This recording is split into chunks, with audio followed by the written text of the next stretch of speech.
এই প্রথম দেশি বিদেশি ক্রিকেটারদের সাথে নির্বাচিত দর্শকদের অনুশীলনের সুযোগ করে দিতে যাচ্ছে বিপিএল এর দল চিটাগং কিংস। বিপিএল এর ইতিহাসে দর্শকদের জন্য রেকর্ড পরিমাণ সুযোগ সুবিধা দেবে কিংরা, তেমনটাই জানালেন চিটাগং কিংসের স্বত্বাধিকারী সামির কাদের চৌধুরী।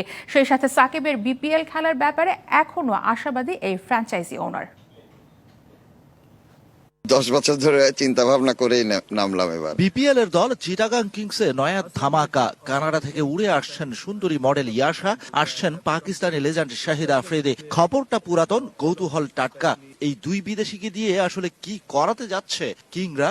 প্রতিদিনের অ্যাক্টিভেশন কাজ, প্রেজেন্টিং কাজ, আমাদের ইউটিউব ভিডিওস, এগুলো সব উনি করবেন।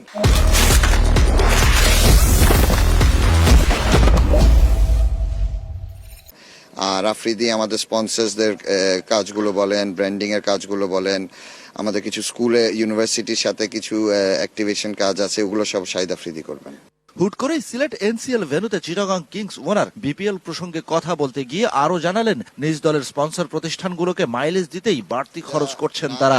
তাদেরকে যদি আগ্রহ করে জড়িত না রাখা হয় তাহলে স্পন্সররা কেন এগিয়ে আসবে? তো আমার উদ্যোগটাই হলো এটা, তাদেরকে নিয়েই সবকিছু করা। এত কিছুর পরও চিন্তার ভাঁজ চিটাগাং কিংস বসের কপালে। সাকিব আল হাসানকে শেষ পর্যন্ত দলে না পেলে ক্ষতিগ্রস্ত হবে তাদের পরিকল্পনার বড় অংশ।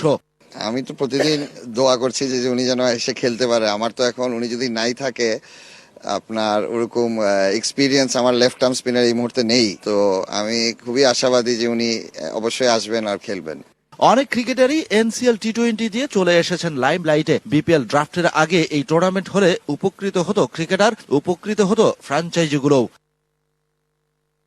Shahan Papan, DBC news, Sylhet.